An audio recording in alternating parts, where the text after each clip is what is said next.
Gowdy is recognized. Thank you, Mr. Chairman. Director Comey, we will begin this line of questioning, then we'll finish it the next round.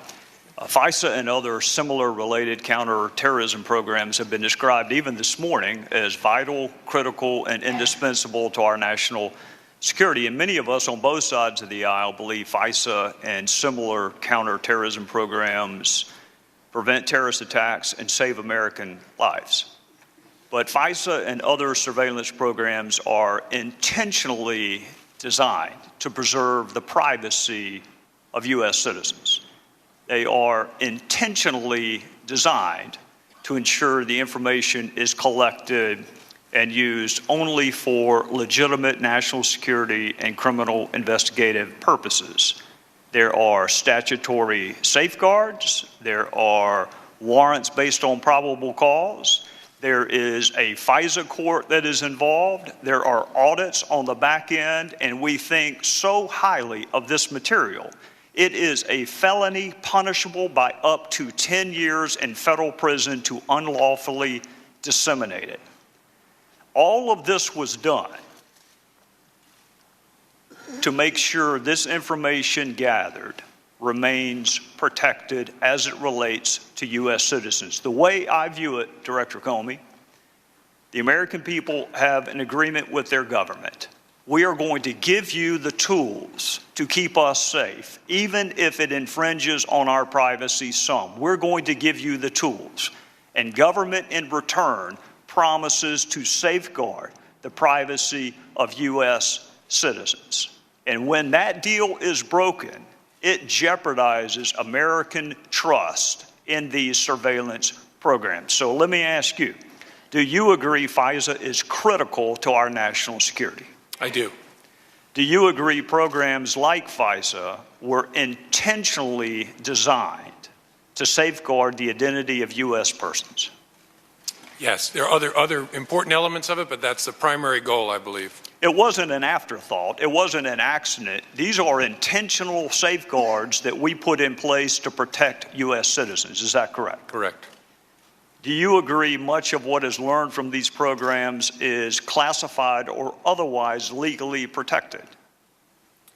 All FISA applications, review by the court, collection by us pursuant to our FISA authority is classified. The dissemination of which is a felony punishable by up to 10 years in prison? Sure, dissemination, unauthorized dissemination. Unauthorized dissemination of classified or otherwise legally protected material punishable by a felony up to 10 years in federal prison. Yep, yes, as it should be. All right. In January of this year, the Washington Post reported, according to a senior U.S. government official, a named U.S. citizen, and I will not use the name, a named U.S. citizen, phoned the Russian ambassador several times on December the 29th. In February of this year, the Washington Post nine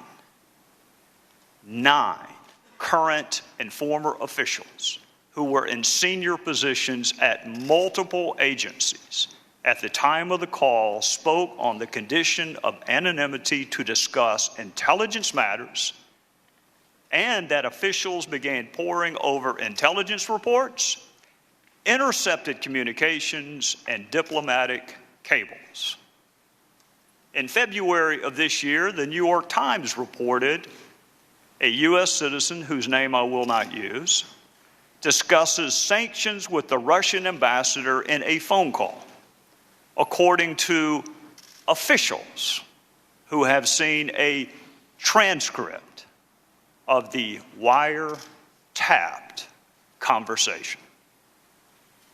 And again in February of this year, the New York Times reported on a phone call involving a U.S. citizen, including significant discussions of phone records, intercepted calls, intercepted communications, and reported the NSA captured calls and then asked the FBI to collect as much information as possible. My time is up, so I will say this for this round. I thought it was against the law to disseminate classified information. Is it? Oh, yes, sure, it's a serious crime. I'm not going to comment on those particular articles because I don't want to, in any circumstance, compound a criminal act by confirming that it was classified information. But in general, yes, it's a serious crime, and it should be, for the reasons you said.